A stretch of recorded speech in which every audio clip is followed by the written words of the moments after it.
Yeah, to me, that's one of the positives of the Army, right?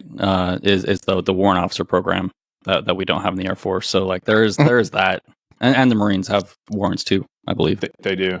Yeah, they do. So as we're going through and we're starting our individual pipeline journeys, there were some immediate things that I noticed about AFSPECWAR. Back in the day, we were going to INDOC, and it was the 3 or 4 career fields that existed at the time. But as we were going through there was always an undercurrent of humanization, I think is the right word to do it. I have friends in the Army and in the Marines, and our service definitely gets after it and definitely breaks you down and then builds you back up through basic training, through INDOC, through your pipeline. But there was always that next level of maturity, which I always resonated with in the Air Force, to where you could have an instructor yell at you, scream at you, and berate you all day. And then at 1600, when you're ready to go home, he could pull you aside and go, "Hey, are you okay? How's everything going at home? Are things actually okay with you right now?" And there was always that delineation that I always liked. And it was one of the reasons why, I tried, Air Force Special Operations, but not only tried, but failed and came back. Because it was one of those things where it was that professionalism, it was that humanization, it was that willingness to put rank aside, to put the job aside, and actually engage with you as a human being. Now, I'm not saying there aren't great leaders in the Army, the Navy, the Marines that do these things, but I'm saying as a culture, I saw that more in the Air Force than I did outside of it. And I get the jokes about how the Air Force is great because it's almost like the military. That's a classic Air Force joke. So I get how some of this could be there. But when we're talking about AFSPECWAR and we're talking about the special operations community, I've always seen that through my career, is that Air Force guys are a little bit more willing to just be like, okay, hey, the military is the military. We have a job to do, and you and I need to have a good personal relationship. So let's focus on that and then build from there. Do you guys have that same feeling, or am I stupid like normal? Well, I don't have anything to bounce it off of, really. Like, this is all I know. So I think you as a cross trainee definitely probably have a different perspective and probably have more of appreciation for it, since I don't know any better, other than the fact that I'm, where I am now. But then everybody uses call signs. So it's still a more relaxed environment, and it's still, people, if we're at the wing commander or the warfare center or something like that, we're front or we're out and about, then it's, rank and whoever, whatever the name is. But if not, if it's just us within the weapon school or it's us flying or whatever it is, then it's call signs. So it's probably more aligned to what you're talking about versus maybe the rest of the Air Force. But that's all I have to go off of. Well, in any community, right, that's smaller, like certain flying communities in our community, right? Like when you're an instructor, the odds of those students being your teammates in the future are pretty high, and also I think we do value individuality above the other services. Like when you first join, when you're at SWIC and ANS, like we're going to tear all that away from you, and you're just going to be a number, and we're going to, expect you to perform because we got to get to the core of you first before we start building back to who you are as an individual. But like we deploy as individuals all the time. We do all these things as individuals. And so I think that is valued, what you bring to the table as a person versus like just being a cog on a team. And I it's not like the ODAs don't like value people individually ish, I guess, but like, it's just different for us. And so like, I think as an instructor or as a culture, like who you are as a person, the amount of the career field space that you take up as a single person is much greater, and so it matters more. So, we're not trying to out there just create teams to do things that other people have done. Like we're always trying to push the envelope and see how much we can squeeze out of every individual to push, the capability forward, because we're never stuck on, just one thing. No, definitely not. And I think one of the other things that falls along with what you kind of recognize immediately is, and you don't necessarily notice it during the pipeline, and I know we're kind of focused on the pipeline, but we're chameleons, because we have spent so much time in that enabler kind of role, getting tasked out to other units and other entities, that we have to not take on that identity, but we have to be able to fit in and mesh with them on a personal and a professional level. And that ability, one, it doesn't translate even with PJ, CCT, SR, TAG Ps that are out there now. Some of them aren't the best with it. We evolve, and some of us are probably in that boat as well. You know, somebody's like, "Oh, dude, yeah, we had a CCT one time. Oh man, he was really short, kind of an asshole though." Or and everybody's got one or a couple, right? That they just didn't quite fit in. They're good at their job, they're good dudes or whatever, but they just didn't quite mesh with the team. And every single one of these teams has a different culture, and it's different. And you've got to be able to go in and, all right, let me feel out this culture and let me gain credibility, because right now you're starting at zero every single time. Even if you're, got 10 deployments and everybody on that team has operated with a PJ, SR, CCT, TAG P or whatever, but you're still starting from zero because you're a new dude. That's me. Peach, do you feel like we put responsibility on the younger cats in AFSPECWAR earlier than the other services do? Yeah, I know we do. Just in the way the rank. I mean, we send, E3s, E4s, mainly E4s. E3s kind of towards the beginning of GWAT, but we totally send E4s out there to go attach with folks. And the ODAs, it's famous. It's a E7 at 7 years. For a senior airman, you're kind of at 4-ish years, really. So there is a rank deficit, but there's a massive responsibility on that E4, E5 versus. It's not to say that the ODA or whatever doesn't have massive responsibility, because they do, but there is a rank deficit for sure. Well, as an enabler, you kind of exist outside of that ODA or SEAL team's chain of command, right? Like you show up as a JTAC or the recce guy or the medic or whatever. Like you're different. So like if I'm a Charlie on the team and I have an idea or something's my responsibility, that idea, that like responsibility floats up through the team sergeant, through the team leader, for them to like work with it and see if that's a good idea. Whereas if you're an Air Force enabler on a team, when they come to you, they're like, hey, what is the solution to problem X? Like, can you give them the solution? Like, and it goes like past the team leader or whatever. Like that's it. You're the only guy. Like nobody else has that same expertise on that team, at least not to the level that you have it. And so you are kind of like your own little individual team on there. And so as an individual, you have to have that confidence to make those calls with that rank deficit, with that experience deficit sometimes, with that, personality deficit with the team, like you don't know them, and have that confidence to make those calls when necessary to get the mission accomplished. And the proof is in the performance. Yeah, I distinctly remember at the Kirtland Schoolhouse right now, there's an entire hallway. There's a hallway that goes all the way the length of the building, nearly the length of the building, and then actually it veers off to the back of the building. And that hall is lined with every single decoration that a pararescueman has earned in combat since 1966, when we were our own career field. And the amount of decoration that starts off with Airman First Class, Airman Second Class, Sergeant, E5, Staff Sergeant, back when they, it was just Sergeant and Buck Sergeant and all that other stuff. The amount of combat controllers that are Staff Sergeants, that are, Air Force Cross or Silver Star recipients. Those things, that is not uncommon. And that shows throughout our entire culture, is that we will put you in AFSPECWAR. When you get on a team, yeah, we joke about you're the medic and you're going to take the trash out and you're going to be the young guy, but you're the young guy for 6 months. And then then you are the medic.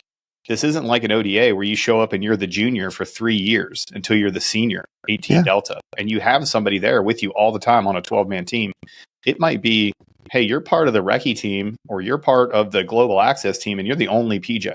If something happens, you are the guy. You have to fix this. And then when we look at those direct support or those enabler type roles for combat controllers, for pararescuemen, for special reconnaissance, for TAC P, for an entire, imagine being, a brand new JTAC qualified 21-year-old TAC P airman with an infantry battalion in Afghanistan in 2013, because that happened all the time, all the time. And when the shit hit the fan and the music stopped, somebody needed to fix that. And they looked to an Air Force airman. And this is obviously an Air Force centric podcast, and we're obviously talking about why AFSPEC war, but that's why. You're going to be given more responsibility, more chances to excel at a much lower level in rank. So I know it sucks that we have a 2-year pipeline. All of us, we always say 18 to 24 months. Yeah, got it. It sucks. You're going to be evaluated every day. But as a reward, you're going to go to sniper schools in E5. You're going to go, you're already going to have dive. You're already going to have free fall. You're already going to have all of these, other things. And I know that the landscape changes as to how we do these things. But AFSPEC war, like no one else, will put you in those positions to excel. And it's across the board. You frequently go to advanced schools where everybody is mad at you. This is a thing that's ingrained in our culture. It's why we had to have our own dive school, is because we would go to the Army dive school, and these crusty E6s, E7s that had been on teams and had multiple deployments were sick of these 17, sometimes 18-year-old, 19-year-old airmen smoking them and getting dive school right away as part of their pipeline. And being so arrogant. Can't smoke me, Sarge. You know what? It ain't tricking if you got it. Little Wayne said that. And if you're down there and you're literally telling the instructors can't smoke me, and you're running circles around them, I don't know what to tell you, dude. Maybe suck less. Maybe be better. Maybe go be mad somewhere else. But that is part of our culture. I mean, just to prove your point, I'm thinking of 2 J's right now that were senior airmen: Jason Cunningham, Jason Plight. Yep, decorated.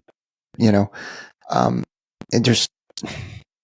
I'm sure that there's. I'm just thinking off the top of my head. I'm sure if I did a quick Google search, I could find some others. But that's just the reality of it. And it does take longer for us to make rank and all that kind of good stuff. But there's pros and cons to that, I guess. But maybe it would be kind of cool to have a E7 at 7 within AFSPEC war. I mean, I wouldn't be mad at it. But the Air Force would also have to change the way it structures, or at least views, AFSPEC war in the way that for promotions and all that kind of stuff, because the Air Force promotes us, not AFSPEC war. So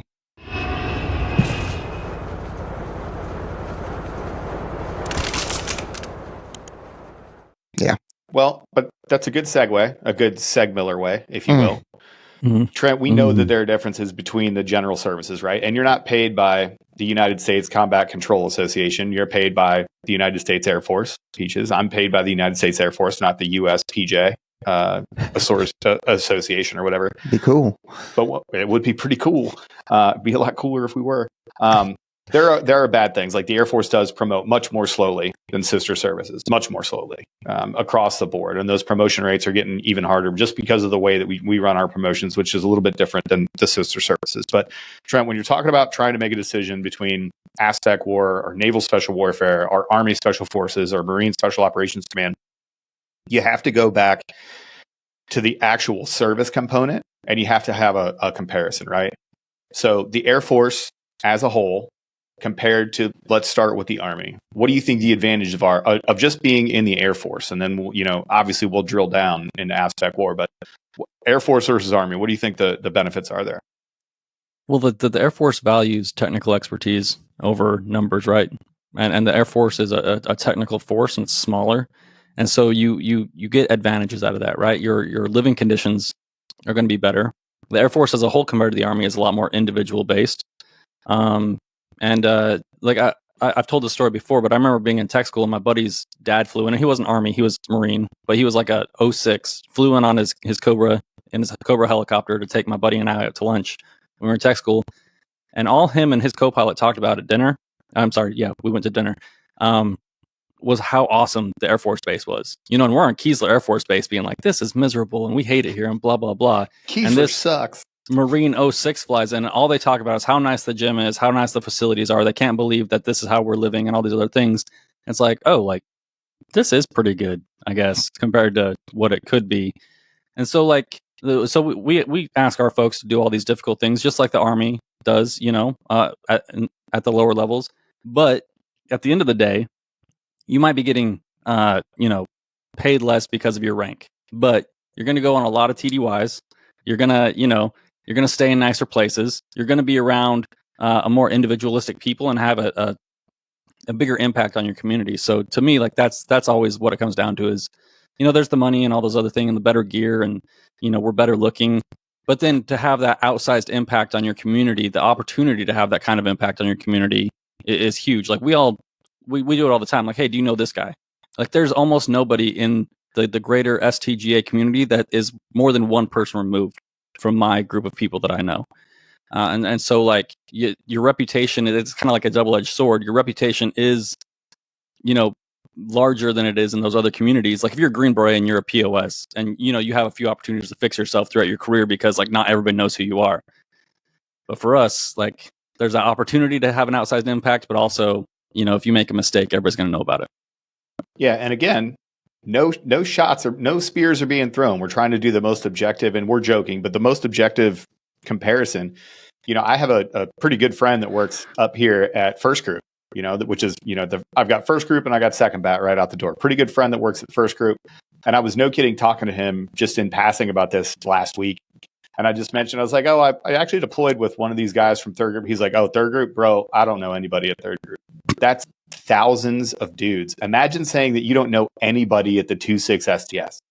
I mean, like, we just do not say that. And a lot of these things, Trent, as he was joking about, better hair and better facilities and, let's see, the people are generally better looking, like there's the old joke about going to the med. I've had Army friends of mine that were like, bro, I went to your med group to go get something like looked at.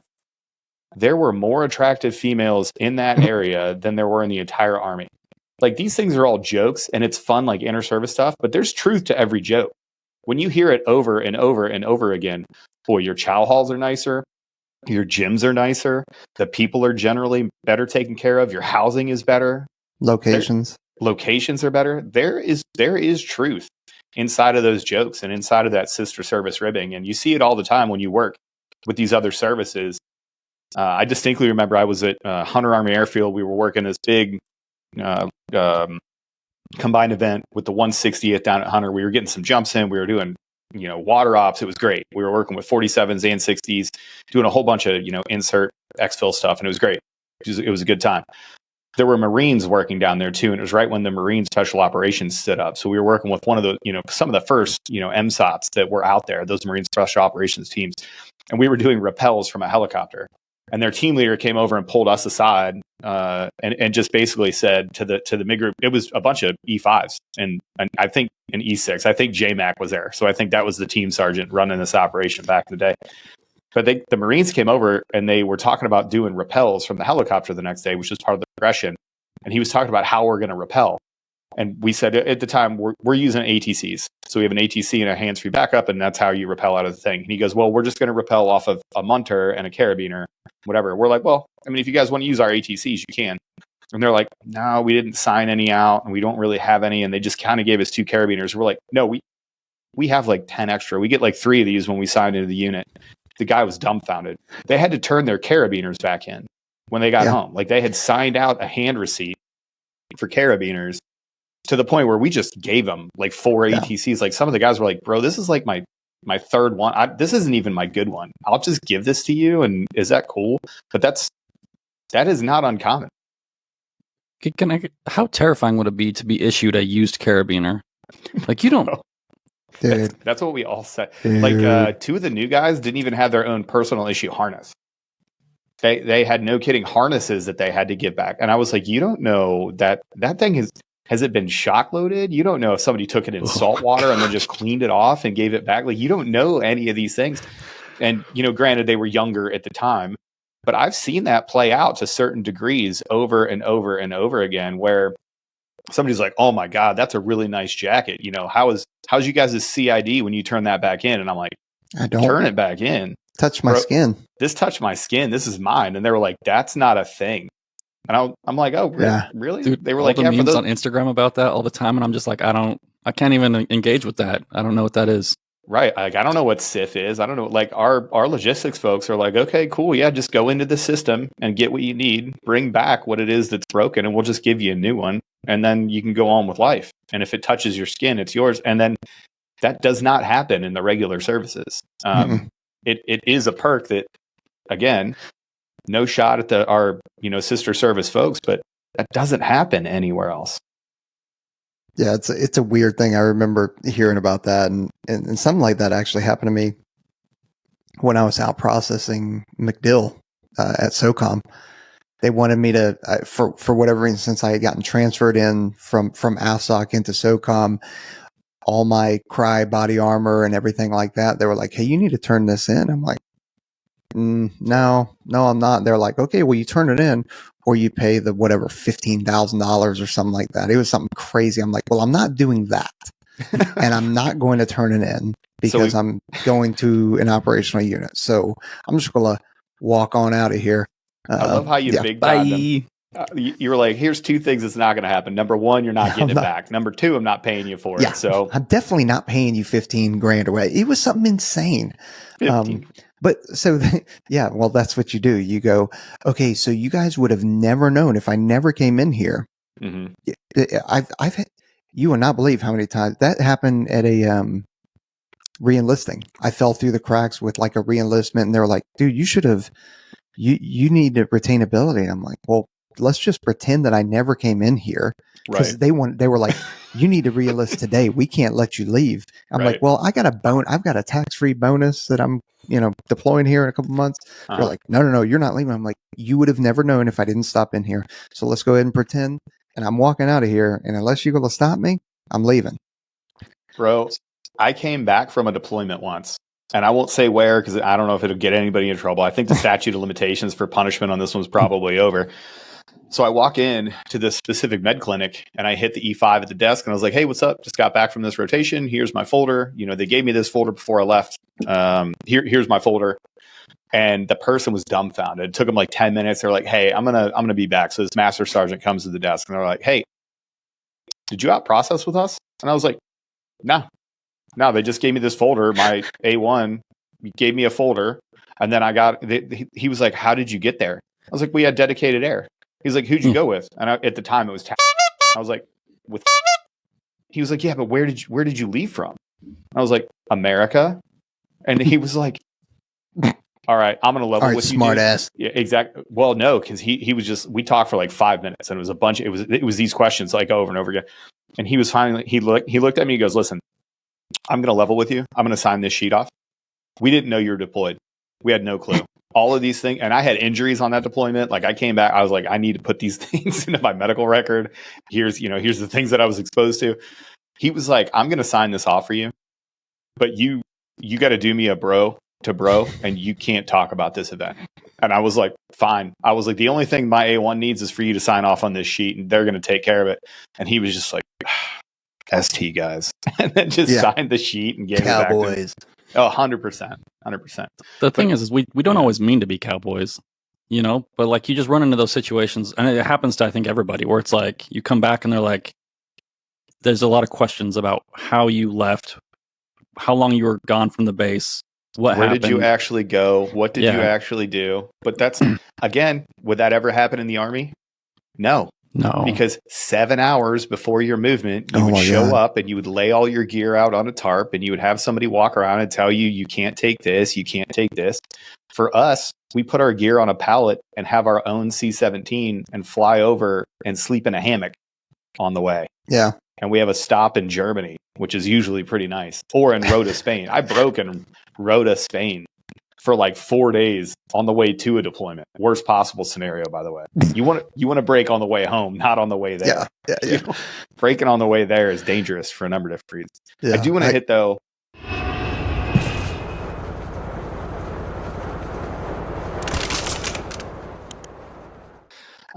So to get back into the reason why we're here, why AFSPECWAR. This is something that I've always loved about AFSPECWAR, and it's something that, again, it is in the culture and it's undeniable, but it's something that unless you actually explore what it means, you don't get why that is a benefit. And it's that people flock to us and not the other way around. So when people ask me, Aaron, why should I be a PJ? What I try to do is I say, okay, so that the old colloquialism, right? Of, when the Rangers and the SEALs need somebody, who do they call? They call a PJ. That's a joke, and it's cringy to actually say. I would never say that to anybody in any real sense. To like, oh, whatever. You need me, I don't need you. However, in my career, not one time have I ever put in a single RFF for one Ranger for a mission to go. There's never been a time where I've looked at my officer and go, hey, you know what, sir? You know what we need for this mission? 1 PJ.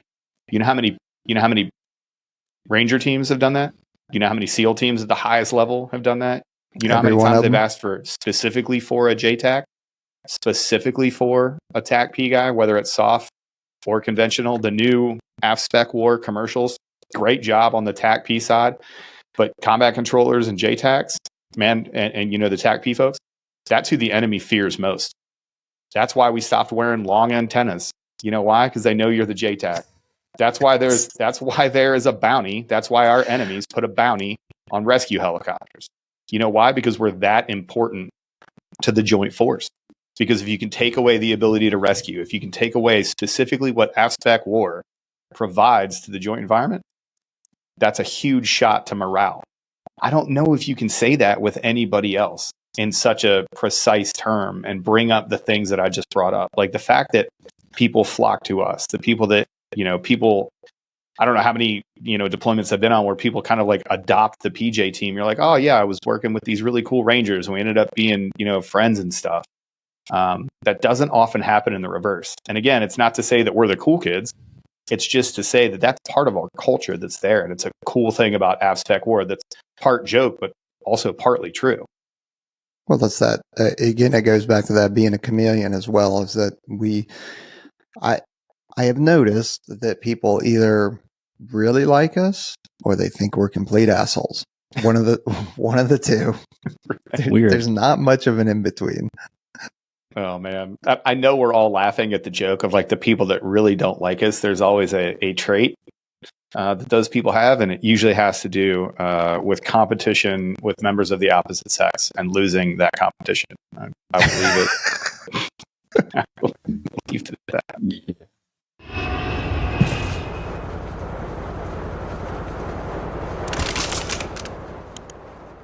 Well, can we talk about TAC Ps for a little bit? It's weird when we talk about TAC Ps. They're not here to be represented right now. I am the TAC P representative for all intents and purposes. Nice. Well, you were the guy. Hey, I'll tell you what. I can't wait till those videos start dropping. You went to the TAC P roundup. You were the man. Like you really are the bridge to the TAC P world. Dude, Tommy Case is a large human. I did not realize how tall he was. Dude, I love getting that text. You're like, bro, Tommy Case is really tall. I'm like, yeah, he's a mountain of a man. He's a big dude. He like brings me in for a hug, and I'm like at his like nipple. Like, how do you think I feel? Right? He just is at his waistline. He's just like, come here, buddy. And he always just like really hugs it. I've just got a like head in his chest, like, yeah, okay. I feel so safe. But I feel safe. But those guys, like the capability, if you're a JTAC, right? And the controllers, it seemed like were a lot more focused on the other soft teams that we'd put them out with. But these guys were running all over the country, like all these teams all over the place. If they need a JTAC, they just put in a request. And I don't know how many times, and I'm sure you guys have heard the same stories. There's like these TAC Ps out there in country, and they're like, hey guys, to like their battalion or whoever they're with, they're like, I got to go for like 2 weeks. They're like, where are you going? They're like, well, this helicopter's landing right now. And they need me to go. Like this, it's not a movie. Like I'm leaving. I'll be back. So adios. And then they go off with a group of some dudes to a place to do some things, drop some bombs, vaporize some people, and they come back. Like it's that is not gonna happen if you're one of the other, soft teams. No, and it happens all the time. Like we joke around. I've never been on a deployment where somebody hasn't come and asked me for somebody on my team to go support their operations for a limited amount of time. It's happened every single time. And I don't think I've ever been deployed and seen another team do that. Just farm out a dude or two here. And by the way, no formal agreement. In Bagram winter of 2014, there was something called the Aerial Response Force, the ARF. So the larger Army 82nd, CAB had a response force that was sort of like us, right? They had extrication tools and they could provide security, and they had a limited amount of rescue knowledge and experience. And we train with them all the time. We're like, hey, we're going to train with you guys because we have these skills, and a rising tide raises all ships. If we're not there, you guys need to be able to handle your own problems. We got it. Well, it got to a point where we developed such a relationship that we had a bro deal where if they got a call, we had 3 guys that had their kit loaded out, and they would just hop on, no kidding, a 4-wheeler and tear ass down the flight line and go with them on their 47 to be the subject matter experts and essentially run the crash site. That doesn't happen anywhere. I didn't have an 82nd Airborne guy that I'm like, listen, if I need you, you got to be here in like 5 minutes, and you're part of the QRF. You're coming with us. That's happened every single deployment I've ever been on. And I think it speaks to the value of what AFSPECWAR is and what you're going to be able to do. And by the way, those guys were my junior E5s. Those guys that I had, those were my junior staff sergeants. One guy was on his first deployment. One guy was on his second. And I was like, okay, this is it. This is how you get experience. You go attached to these teams. You're going to be on your own. I'm going to loose you to these dudes, and you're going to go help them fix their problems. Yep. Yeah. It's I'm doing some research here, but the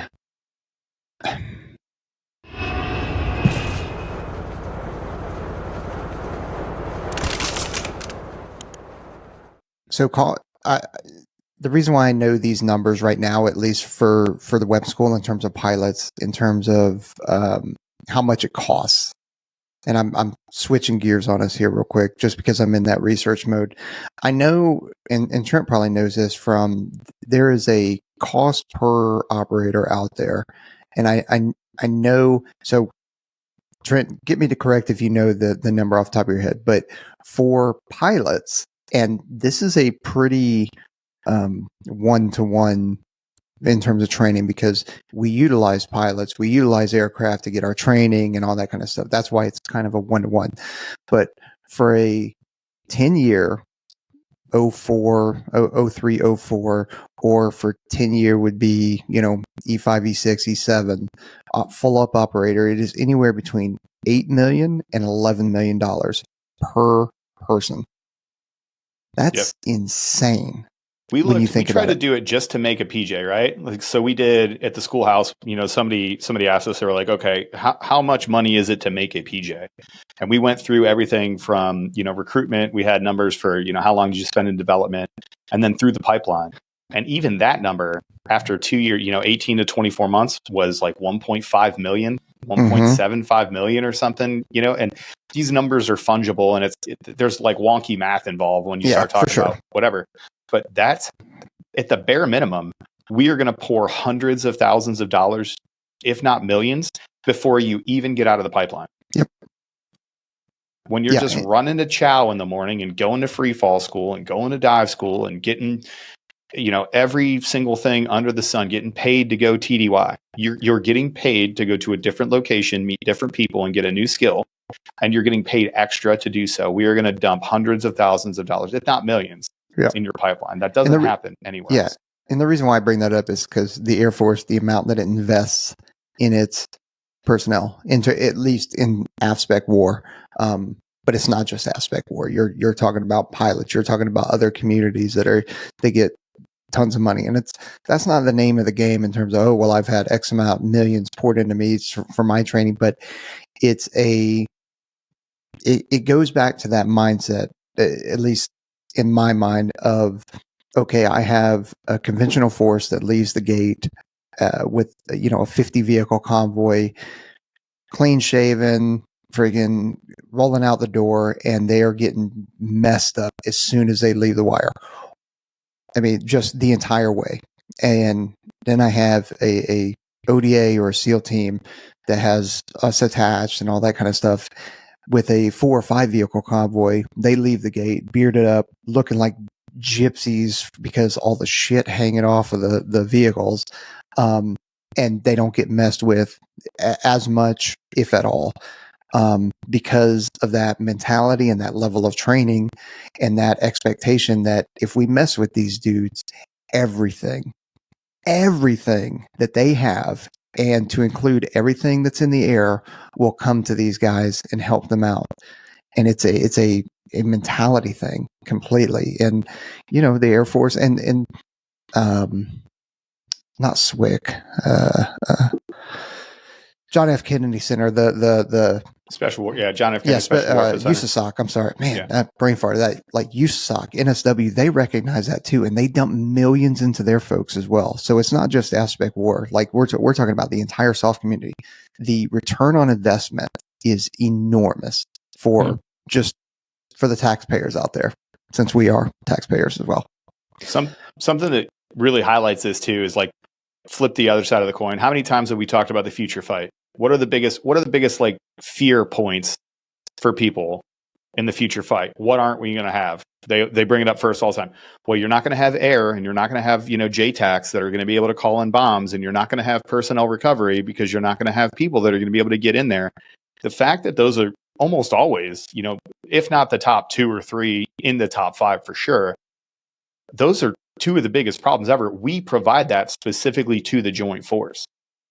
That is a big deal. And again, we're highlighting that not to say that we're better, not to say that we're smarter, or we're faster or stronger, but that's how important we are. And people mess that up all the time. When you're planning for a future fight and you're specifically calling out Air Force capabilities, like if we don't have a capability to land people on an airfield, if we don't have personnel recovery or precision strike, we are not going to be able to survive in a near peer thing. And then to a lesser extent, electromagnetic spectrum, stuff like GPS, stuff like Recce, stuff that Special Reconnaissance provides specifically to the Joint Force. If those are your top 5 problems that, no kidding, the entire military is planning on how to make sure that you can do, you want to be in those problem areas. You want to be the person, you want to be the PJ that's like, I can figure out how to get in that area. I just need this. I can figure out how to communicate with my friends. I just need this. Controllers like, I can figure out how to strike that. Special Reconnaissance going, I can figure out how to strike that and nobody knows that we struck it. I can figure out how to provide some non-kinetic effects in order to get your teams in. That's where you want to be. And that's where the value of AFSPECWAR is we are those people that are at the forefront of fixing some of those problems. Well, like in that space, we're not built to take ground and to hold ground, right? Like we're not the infantry. There are like inflection points. There are walls in every scenario as you go through time in like a wartime situation where the problems need to be solved. And those are the problems that we specifically focus on those big barriers to like the next phase of warfare. Like that's what AFSPECWAR gets after. So like we're not the infantry that's going to go take over an entire city. Like I would never take away from like the guys that were in Fallujah and all that other stuff. We're not saying like they're not valuable. It's just like a different thing. But like at those inflection points where you go from one phase to another, where you make a big difference, where you can open up the airspace, where you can, do these different things that's going to make a huge difference. Like that's where we live. And that's like the mentality that we bring to the fight is to get after those hardest problem sets and to make things happen.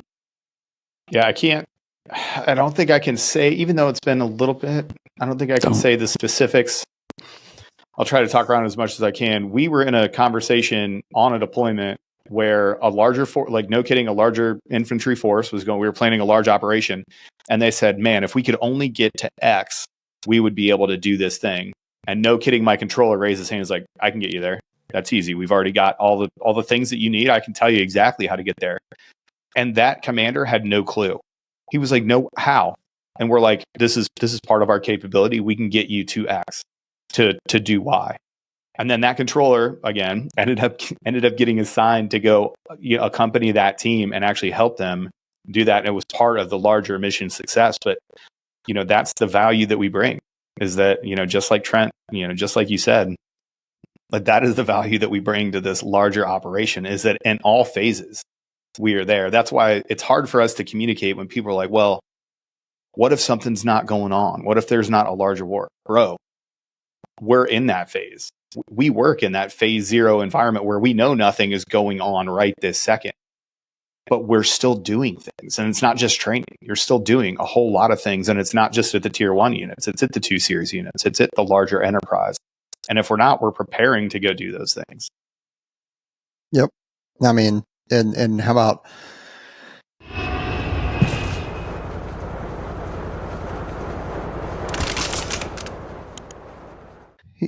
forget your political leaning or whatever,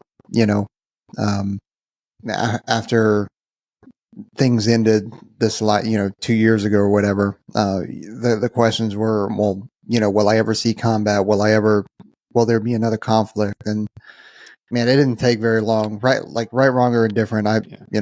Caveat emptor. Be careful what you wish for, young men. Yeah, dude.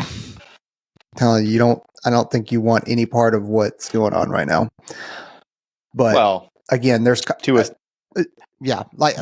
I'm trying to play. I got you. You know what I mean? I'm not wise sage. Yeah, So anyway, there will always be something going on. And if there's not, it's not going to be too long until there is something going on and that you will be involved in. So, and I'll say that too. Regardless of what you think, right? There's always in the back of your mind, you're like, I wonder who's where. I wonder who we have where. I will make a guarantee. At the forefront of everything that's going on right now, there are Air Force Special Warfare Airmen. I can guarantee it. No matter where it is, and I'm not trying to hide the ball. I'm not, being sneaky. I'm not saying I have information that, I don't. I'm not putting secret stuff out there. We have been in every major conflict and every major event since our inception, everybody across the board. There is a TAC-P airman, an SR airman, a PJ, a combat controller, stows, crows. There are people at the bleeding edge of every single conflict that are out there. By the time it hits the news, our guys have already been on the ground. And I will tell you that is a thing. And you don't have that opportunity anywhere else. There might not be SEALs there. There might not be an Army team there. There might not be a Marine Special Operations team there. But because we are a high demand, low density asset, I will guarantee you there is an Air Force airman bringing Air Force capabilities to the fight in one way or another everywhere that you're seeing in the news. 100%. There's nothing more fun when the sister services show up on like a continent or something and they're like, what are you guys doing here? We're like, dude, we've been here for a long time. Been here. we've been looking into the future and we're like, we need to start like doing stuff here. Like, so welcome to the party. But we've been here for a long time. Pal. Yeah. Which is tough considering how low density we are, since there aren't many of us. So you'll always be involved in something just because we don't have the first group, fifth group, seventh group that are regionally aligned and stuff like that. Where do we need to go? Just because there are not very many of us. Guns for hire, baby. That's right. Well, that's another interesting thing is people are always like, hey, what am I going to do on my deployment? People are asking us for specifics. And Aaron was alluding to this a little bit earlier. And it's like, I don't know how many times that I've been sent out or my teammates have been sent out to a location with like basically like go solve problems. Like that is the mission that they're given, like in a pretty general sense. And I just don't think that happens with the other teams, the way it happens with us, especially like as an individual. Like people are going to like the middle of a continent where they have no support. They don't know what's going on. Like, hey, we can get you to this location. We're going to get you through this embassy. You go to this location and like solve this problem, like make things better. These guys are like E5s, E6s. And it's just like, go make it work so that we can do stuff here in the future. And that's, I don't want to say normal, but it happens a lot. Yeah. More than you'd think. Yeah, right. Which is sometimes terrifying, right? Yeah. Sometimes you're like the E5 or the junior E6 in charge of that team, and you're like, okay, here we go. So on the flip side of that, one dude, Barry Crawford, he was a captain. He was at the time, captain or major at the time. Whenever and everybody thought, because all the ODAs and SEALs and stuff like that are so used to it all being enlisted and being lower ranking. Come to find out, he was actually the senior person on the ground. He outranked the assault force commander and the GFC. So yep. I mean, I guess by that regard, he may have been the GFC anyway. But yeah, it was pretty funny because they realized kind of on the spot that he was the ranking dude. So kind of funny.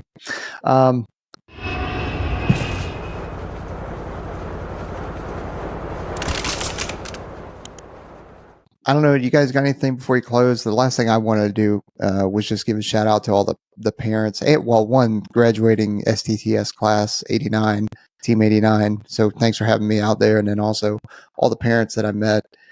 It was awesome to meet everybody. And really, I mean, I'm sorry you guys missed it, but it was really kind words that they passed. So it was just kind of cool to be on that end of it and not bloviating to you two versus I got to talk to other folks and see the pride and everything that they had in their son and daughter graduating. So that was pretty cool. Shout out to them. Well, dude, recruiting starts at home. I know that we have, we get messages, more and more recently about parents that listen to the podcast. Take all these lessons as you're talking, to your son, to your daughter, to whoever wants to come into AFSPECWAR. There are great things. And one of those is the community aspect of it, and the fact that you have us and that we're willing to engage and help you get that information. And, we appreciate all the parents that send us messages and that send, I'm in constant contact. There's a young man at SWIC right now going through TACP, and just through the internet, constant contact and figuring out how his son is doing. And he has questions, and I'm happy to say, give clarification, or he'll be like, hey, my son said this, is this normal? I'm like, yeah, it sounds weird, totally normal. Don't worry about it. Something about marking his gear correctly. These guys get really angry about the tape being wrong on their water bottles. He had to do a whole bunch of push-ups because he used a red marker. I don't know. Is that normal? I'm like, oh yeah, no, he probably he messed up bad. Oh, he messed up real bad. Yeah. But no, shout out to the parents. We appreciate you. And if there's something that we can do, if we want to, we'll do as many parent episodes, or we'll talk. If you just want us to explain what stuff means, like, we're here for it. That's why we're here. So appreciate you. Shout out. Yeah. It's like, I have a hard time answering like some of those parent ones where they're like, thank you so much. It's like, dude, we're a tiny part of this person's journey. Like y'all did all the hard work. So thank you for being the parents that you are. We're just here to like give you that little bump over the edge into the information that you needed.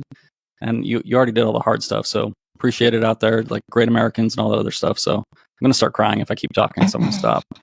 Do it, baby. I bet you will. Well,